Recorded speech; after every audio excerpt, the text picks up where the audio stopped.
Okay, today something a little different, and I'm doing a cosplay. So the character I'm doing is Mr. Chuckleteeth from the X-Files season 11.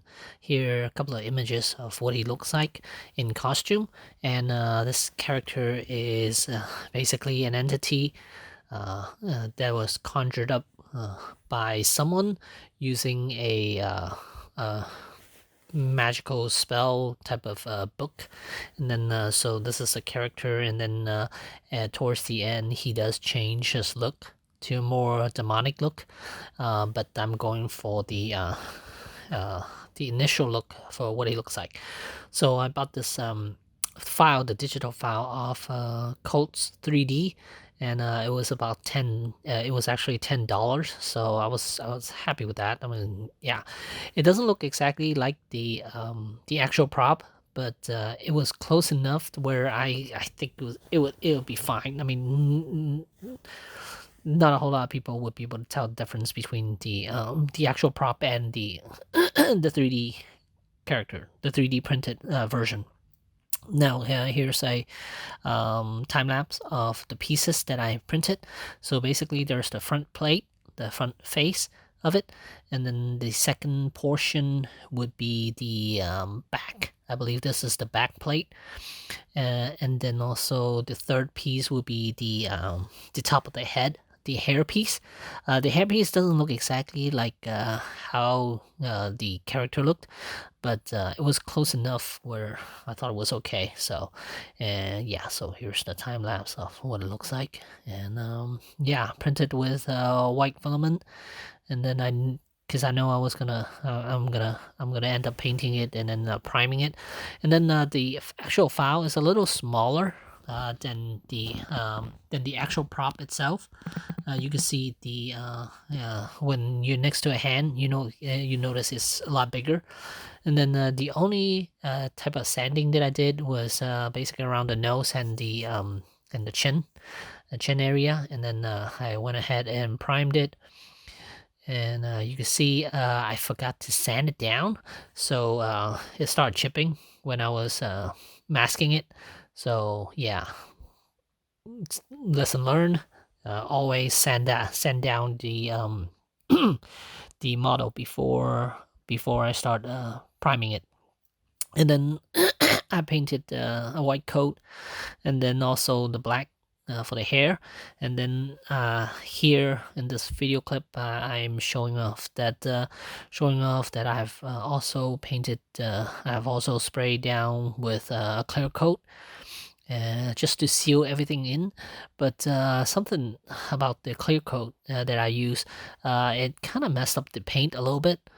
And here I'm masking off the front plate, the front face portion, because there's a hair section that I need to paint it black, so I have to mask it off because the whole thing is sprayed with white, and then now I have to spray the hair portion to black.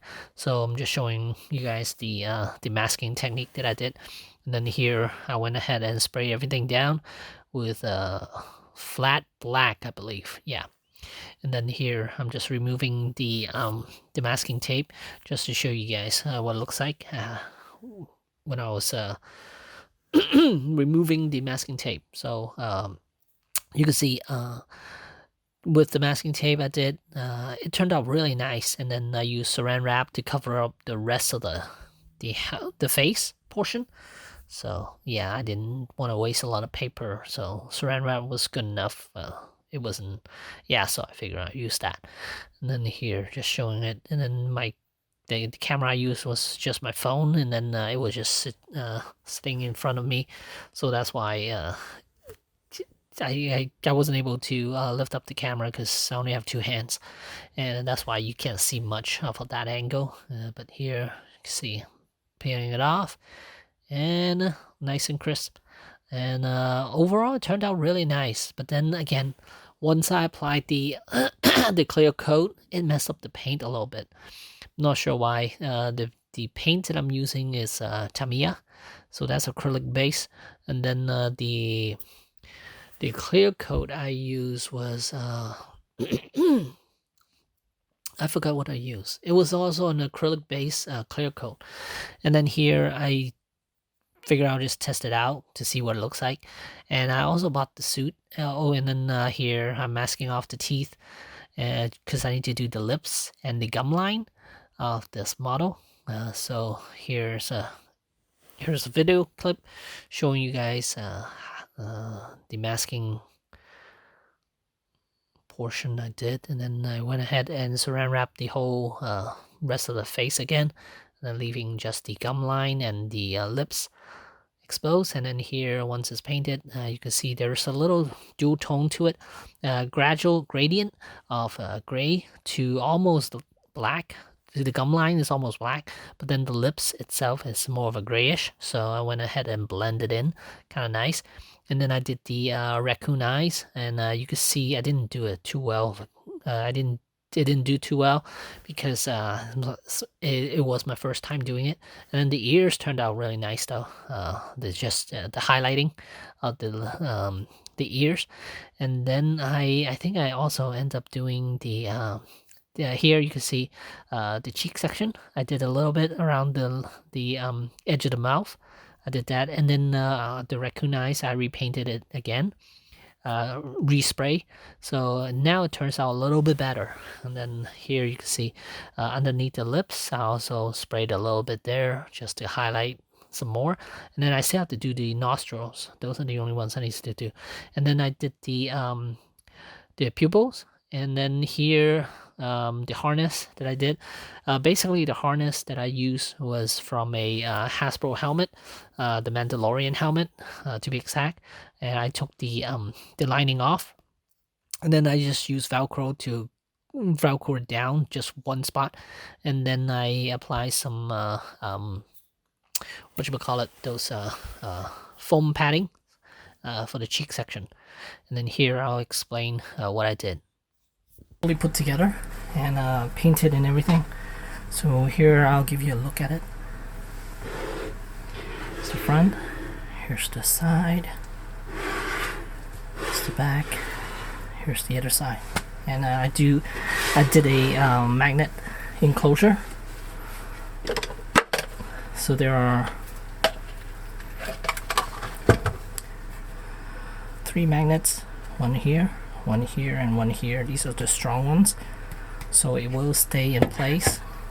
Then here's the mask, and then the lining just Velcro on here, and it's done using the Mandalorian helmet.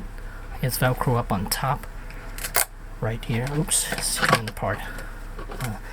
And then here I just decided to tape cheek pads right here. It's for one-time use, so I didn't think it was necessary for me to do a full-on permanent adhesion. So I figured this is good enough. And the 2 joints are connected together using crazy glue with a piece of tissue paper over it. And there's the mask, and I added a mesh in here so it will be harder for people to see inside. So there's the mask, and I will give you a closer look at it and the paint job I did. And here's a closer look at it.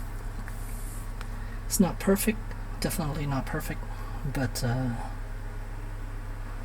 for what I wanted to accomplish, I think this is very good, at least in my opinion.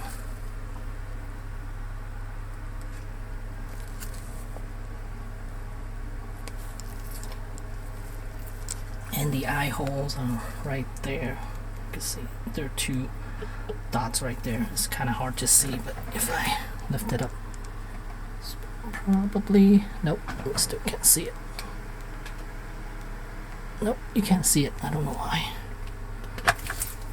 Oh, maybe from the back you'll be able to see it.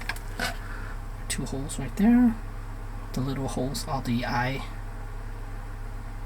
Not the big ones though. These are the little holes that I can see out of.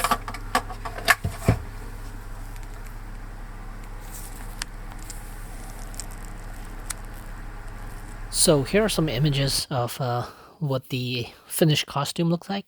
And I'm very happy how it turned out, and I did it mainly for photos purposes, and I think it turned out really, really nice, and I'm very happy with them. And the actual suit itself, I got it off Amazon. Basically, everything's off Amazon. The gloves off Amazon. The suit is off Amazon. The shirt, bow tie, and even the shoes are off Amazon. So yeah, and it came out to be about $180 total to build this character, and yeah, so had a great time doing it, and hopefully you guys enjoyed this video, and I probably will do more in the future when it comes to building costumes and stuff. So hopefully you guys enjoy, and let me know if you guys enjoy. I'll continue on. So there you go. Thanks for watching.